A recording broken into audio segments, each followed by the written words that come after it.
తాకట్లో ఉన్న మీ బంగారాన్ని విడిపించి ఆ రోజు ఆన్లైన్ రేటుకి కొంటాం. Sharma gold company. నమస్కారం, సుమన్ టీవీ ప్రేక్షకులకి స్వాగతం. సుమన్ టీవీ, ఇది సామాన్యులాస్త్రం. నేను మీ జాహ్నవి. మనతో ఉన్నారు life coach, spiritual healer, tarot card reader, Vedic nutritionist మన వనజ రామిశెట్టి అక్క. నమస్తే వనజక్క. నమస్తే జాహ్నవి అక్క.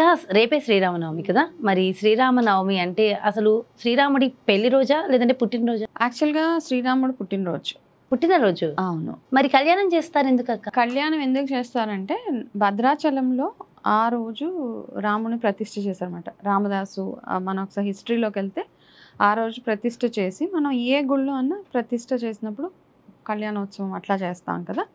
సో అట్లా అందుకని ఆ రోజు యాక్చువల్గా కళ్యాణం చేస్తారనమాట. అంటే రాముడు సీత ఇద్దరిని ప్రతిష్ఠ చేసి ఇద్దరు కలిసి, అమ్మవారు ఆయన అవతారం కదా, ఆయన 7వ అవతారం కదా, విష్ణుమూర్తి 7వ అవతారం కాబట్టి ఇద్దరికి కలిపి ఆ రోజు భద్రాచలంలో స్టార్ట్ చేశారు కళ్యాణం. అట్లా అది అలా అందరూ కంటిన్యూ చేస్తారనమాట. ప్రతి గుళ్ళో ఆయన కళ్యాణం. యాక్చువల్గా ఏంటంటే ఇది ఆయన పుట్టినరోజు, రాముడు పుట్టినరోజు. అది వసంత నవరాత్రుల ఆఖరి రోజు, నవమి రోజు ఆయన పుడతారు.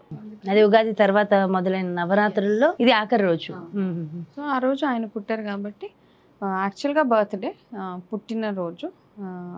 కానీ కళ్యాణం కూడా ఇలాగా అంటే మనం అదొక సెలబ్రేషన్లా చేయాలి కాబట్టి కళ్యాణం చేసి ఇద్దరికి అనమాట, అమ్మవారికి ఆయనకి, లక్ష్మీ అమ్మవారికి ఆయన విష్ణుమూర్తికి ఇద్దరికి కలిపి ఒక ఉత్సవం లాగా చేయాలి కాబట్టి వీళ్ళిద్దరు విష్ణుమూర్తి లక్ష్మీ అవతారం కాబట్టి ఆ రోజు చేస్తారు. ఓకే, అసలు ఏం చేయాలి ఆ రోజు? ఆచరించవలసిన విధి విధానాలు ప్రత్యేకించి ఏమైనా ఉన్నాయా? నార్మల్గానే ఇప్పుడు కళ్యాణం అవి ఎలా చేస్తామమ్మా మనం గుళ్ళలో, ప్రతి గుడిలో మనం చూస్తాం కళ్యాణం. యాక్చువల్లీ ఏంటంటే ఎవరికైనా పెళ్ళిళ్ళు కాలేదు అట్లా ఉంటారు కదా, వాళ్ళు కళ్యాణంలో పార్టిసిపేట్ చేస్తారు వెళ్ళి అనమాట. ఎక్కడైనా కళ్యాణం అవుతే అండ్ అదే మేము చేయిస్తాం కళ్యాణం అని మొక్కుకున్న వాళ్ళు ఉంటారు. ఎవరికైనా ఆడపిల్లలకి ఎవరికైనా పెళ్ళి డిలే అవుతుంటే కనుక, కాకపోతే ఈసారి వెళ్ళి కళ్యాణం దగ్గర కూర్చొని అక్కడ కళ్యాణం తలంబ్రాలు ఇస్తారు కదా, భద్రాచలం అయితే ముత్యాలు ఇస్తారనమాట.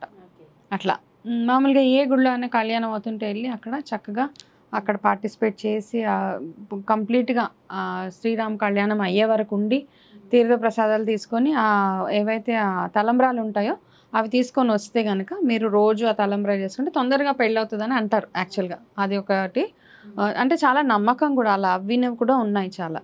అక్క, ఇప్పుడు మనం జనరల్గా ప్రత్యేకించి శ్రీరామనవమి పండుగను తీసుకుంటే పానకం, వడపప్పు ఇవి ముఖ్యంగా ఉంటాయి కదా. అంటే ఇది న్యూట్రిషన్ పరంగా కానీ ఇప్పుడున్న సమ్మర్ సీజన్ పరంగా కానీ మరి ఎందుకు దాన్ని ఉపయోగిస్తారు, దాని గురించి ఎక్స్ప్లెయిన్ చేయండి. సమ్మర్ ఇప్పుడు అయితే పీక్ సమ్మర్ కదా, ఎంత వేడిగా ఉంటుంది ఇప్పుడు. సో ఏంటంటే అది ఆ పానకం తయారు చేయడం కూడా కుండలో చేస్తారు యాక్చువల్గా. ఇప్పుడైతే మనం కాస్త ఫ్యాన్సీగా గిన్నెల్లో అట్లా చేస్తున్నాం, కానీ ఒకప్పుడు ఏంటంటే మట్టి కుండల్లోనే కలిపేవారు అనమాట. అయితే ఎలా చేస్తారంటే అది బెల్లం, ఐరన్, రిచ్ ఇన్ ఐరన్ కదా, ఆ నీళ్లు చల్లగా అవుతాయి, అందులో సొంటి వేస్తారు. ఓకే, ఇలాచి, యాలకులు ఇవన్నీ వేసి అది ఒక మంచి దీనిలాగా తయారు చేస్తారు కదా. కొంతమంది మిరియాలు కూడా వేస్తారు, కొంతమంది నార్మల్గా సొంటి వేస్తాం మనం. ఆ సొంటి, బెల్లము, యాలకులు ఈ కుండలో వేసిన నీళ్ళు, కుండలో నీళ్ళు వేస్తే మట్టి కుండలో ఏంటంటే మినరల్స్ ఎక్కువ ఉంటాయి. మట్టిలో మనకి ఏముంటుంది, మన బాడీకి, మన ఒంటికి కావాల్సిన మినరల్స్ అందులో ఎక్కువ ఉంటాయి. సో ఇవన్నీ కలిపి అందులో వేసాక చల్లగా అయిపోతుంది ఆటోమేటిక్గా. కుండలో వేసా కాబట్టి అది చల్లగా అయిపోతుంది కదా. అది ఏం చేస్తారంటే ఈ కళ్యాణం రోజు వెళ్తే మనకి ఆ రోజు ఇస్తారు. అది హెల్త్కి కూడా మంచిది. సొంటి ఏంటి డైజెషన్కి వాటికి మంచిది. బెల్లం దేనికి మంచిది, నీకు ఐరన్ డెఫిషియన్సీ లేకుండా అది ఇది చేస్తుంది. అండ్ ఇది కూడా ఒక వన్ టైప్ ఆఫ్ డీటాక్స్ అనమాట నీ బాడీకి. అండ్ బాడీని చల్లబరుస్తుంది. నీకు ఈ సమ్మర్ వెదర్ బాగా వేడి చేసేసి ఉంటుంది కదా, కళ్ళు మంటడం ఇవన్నీ ఉంటాయి. ఇది తాగితే ఏంటంటే బాడీ చల్లబడుతుంది అని అంటారనమాట. కొంచెం టేస్ట్. వడపప్పు నార్మల్గా ప్రసాదం లాగా పెడతాం మనం. ఎక్కడ చూసినా విష్ణుమూర్తికి నార్మల్గా మనం ఏకాదశి రెమెడీస్ చేసినా ఏం చేసినా విష్ణుమూర్తికి ఎల్లో కలర్ ఇది పెడతారు కాబట్టి వడపప్పు, పానకం, చలివిడి ఈ 3 పెడతారు. చలివిడి కూడా చలవ అంటారు నార్మల్గా. నువ్వు చూస్తే మనకి ఆడపిల్లకి పెళ్ళిళ్ళు అయినా కానీ అమ్మగారింటి నుంచి చలివిడి ఇచ్చి పంపిస్తారు, చలవ అని కదా, కడుపు చలవ అంటారు.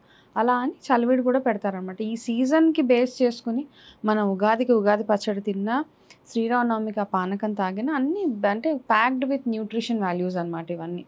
సో అందుకని ఇది తిన్నప్పుడు ఏంటంటే మనకు కొంచెం సెటిల్డ్గా ఉంటుంది బాడీ, కడుపులో కాస్త చల్లగా ఉండి మంచి సెటిల్డ్గా ఉంటుంది. ప్లస్ హెల్త్కి మంచిది, ఐరన్ డెఫిషియన్సీ, వీక్నెసెస్ రాకుండా ఉంటాయి. ఓకే, అంటే ఒకరోజు తాగితే వచ్చేస్తుందా అని అనొచ్చు. కాకపోతే ఏంటంటే ఆ ఒకరోజు మనం ఏంటంటే మెడిసిన్ కాబట్టి ఇవన్నీ మెడిసిన్ లాగే తీసుకోవాలి. మందులు ఎప్పుడు రోజు వేసుకోం కదా, సో మెడిసిన్ లాగే తీసుకోవాలి. బట్ రెగ్యులర్గా మన ఇంటేక్లో ఇది ఈ పండగ కాబట్టి, నవమి కాబట్టి ఇది ఒక ప్రొసీజర్ మనం ఫాలో అవుతున్నాం కాబట్టి ఇలా తాగాలి. బట్ అదర్వైజ్ రెగ్యులర్గా మనం తినే వాటిల్లో బెల్లం, డైలీ కాస్త బెల్లం యాడ్ చేసుకోవడము, తినే ఫస్ట్ ముద్దలో సొంటి అన్నం తినడము, నెయ్యి వేసుకొని సొంటి తినడము, యాలకులు ఒకటి యాడ్ చేసుకోవడము. మనం చూస్తూ ఉంటాం యాలకులు ఒక లవంగా నోట్లో వేసుకుంటారు చాలామంది. ఓకే, అది ఒక మౌత్ ఫ్రెషనర్ లాగా ఇవి వాడతారు. కాకపోతే దాని వెనకాల ఉన్న ఎన్నో బెనిఫిట్స్ ఉన్నాయి, హెల్త్ రిలేటెడ్ బెనిఫిట్స్. సో వాటి వల్ల ఇవన్నీ మనం రెగ్యులర్గా యూజ్ చేయాలని అది ఒక ఇండికేషన్ అనమాట. ఆ ఒక్కరోజే కాకుండా రోజు మనం తినే డైలీ ఫుడ్లో ఇవన్నీ యాడ్ చేసుకుంటూ ఓకే వెళ్ళిపోతే హెల్త్కి మంచిది. ప్లస్ చలవ, ఈ సీజన్లో చలవ. వనజ కంటేనే రెమెడీస్ కదా, మరి శ్రీరామనవమి రోజు ప్రత్యేకించి ఏమైనా రెమెడీస్ ఉన్నాయా? యాక్చువల్గా ఇది లాస్ట్ డే కదా, మనకి వసంత నవరాత్రుల గురించి చెప్పుకున్నాం మనము. ఈ రోజు లాస్ట్ డే, వసంత నవరాత్రి లాస్ట్ డే.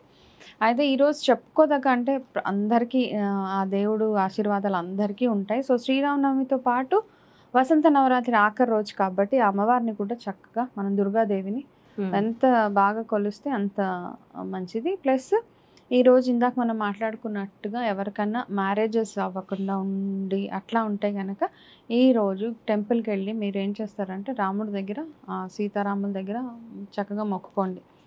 మీ పిల్లలకి కానీ మీకు ఎవరికైనా మ్యారేజ్ ఎవరికైతే అవ్వాలనుకుంటున్నా, ఎస్పెషల్లీ పేరెంట్స్కే బాధ పిల్లలకి పెళ్ళిళ్ళు అవ్వట్లేదు అని కదా.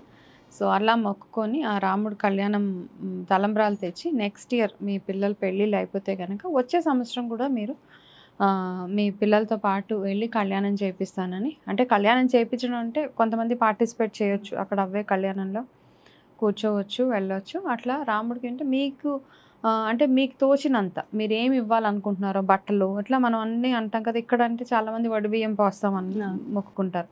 అట్లా మీకు ఏది తోస్తే అది అట్లా రాముడికి ఆ సీతకి దండం పెట్టుకొని చక్కగా మీ పిల్లలు పెళ్ళిళ్ళు అయిపోవాలి అని అనుకుంటే హ్యాపీగా ఈసారి ఎస్పెషల్లీ అలా చేస్తే. ఒకప్పుడు అక్క అంటే కొంచెం ఒక 20 సంవత్సరాల క్రితం వెళ్తే శ్రీరామనవమి రోజు ఇసున కర్రలు ఇచ్చేవారు కదా ఎక్కువగా.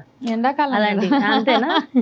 ఎండాకాలం అన్నిటికీ ఎండాకాలంకి ఇదే అనమాట. మనం ఏంటంటే మనకి దాని బ్యాక్గ్రౌండ్ అంటే ఏది చేసినా బాగా ఆలోచించి చేసేవాళ్ళు మన పెద్దవాళ్ళు కదా. పాతకాలంలో ఏంటంటే ప్రతిదానికి ఒక రీజనింగ్ ఉండేది, ఎందుకు ఇస్తున్నారు మూఢనమ్మకాలు అనేస్తారు. కాకపోతే ఏంటంటే వేడి ఎండ కాబట్టి అప్పుడు విసనకర్లు కదా, ఫ్యాన్స్ ఏసీస్ ఏమున్నాయి, అదొక మంచి ఇదనమాట. అట్లా ఇస్తే ఏమవుతుందంటే కూర్చుని వాళ్ళకి ఇబ్బంది లేకుండా చక్కగా అవును.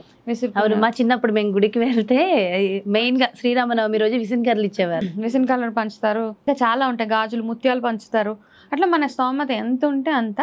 కాకపోతే ఈసారి వసంత నవరాత్రి లాస్ట్ డే అందరంటే మనం లాస్ట్ టైం చెప్పుకున్నాం చక్కగా ఈ 9 days అయిపోయి ఈ రామనవమికి బుక్ రాయమని చెప్పాను. రామకోటి ఎన్ని రాస్తారో అన్ని తీసుకొచ్చి ఆ రాముడి దగ్గర పెట్టేసి కంటిన్యూ చెయ్యాలి అనుకున్న వాళ్ళు, ఇంకా ఈ రామకోటి డైలీ సంవత్సరం మొత్తం రాయాలి, మనకు సంవత్సరం అంతా బాగుండాలి అనుకునేవాళ్ళు మళ్ళీ మొదలు పెట్టండి. మళ్ళీ శ్రీరామనవమి నుంచి మొదలు పెట్టండి. రోజు రాయడం వల్ల మనకి వచ్చేది ఏమి అంటే నిజంగా ఓపిక ఉన్న వాళ్ళు చక్కగా రాయొచ్చు. అంటే ఒక లిమిటెడ్ నెంబర్ పెట్టుకోండి. కొంతమంది ముందే రోజుకి 1000 రాస్తాము 2000 రాస్తామని అనేసుకుంటారు, అనుకొని వాళ్ళు చేయలేనప్పుడు బాధపడతారు. అట్లా ఒక లిమిటెడ్ నెంబర్ లైక్ 51, 101 పెట్టుకుంటే ఈజీగా రాసేయచ్చు. రోజు డైలీ రాస్తే ఏంటంటే ఎప్పుడు అంటారు చూడు, ఆ రామనామం అన్నిటి నుంచి మనల్ని ప్రొటెక్ట్ చేస్తుందని, అలా ఇది రాయండి చక్కగా ఇయర్ మొత్తం. అంటే వచ్చే శ్రీరామనవమి వరకు కంటిన్యూ చేసేయండి. ఇంకా సూపర్. అట్లా చేస్తే ఖచ్చితంగా మీ లైఫ్లో జరిగే మంచి మంచి చేంజెస్, అంటే మీకు వచ్చే ఆటంకాలు కూడా అలాగే తొలగిపోతాయి. మనం ఈ రాముడు గురించి, రామకోటి గురించి చాలా వీడియోస్లో మాట్లాడుకున్నాము. కాకపోతే నేను బాగా నమ్మే వాటిలో ఇదొకటి, చాలా ఎఫెక్టివ్, చాలా పవర్ఫుల్. ఎవరైనా ఈ సంవత్సరం అంతా బాగుండాలి, ఇప్పటిదాకా రాస్తే ఓకే, ఈ రోజు నుంచి మొదలుపెట్టి మళ్ళీ వచ్చే రామనవమి వరకు రాసి ఆ రోజు ఆ పుస్తకం తీసుకెళ్ళి ఆ రాముడి పాదాల దగ్గర పెట్టేసేయండి. అలాగే అక్క, చాలా బాగుంది, చాలా చక్కగా ఎక్స్ప్లెయిన్ చేశారు. థ్యాంక్ యూ అక్క. నమస్తే. నమస్తే.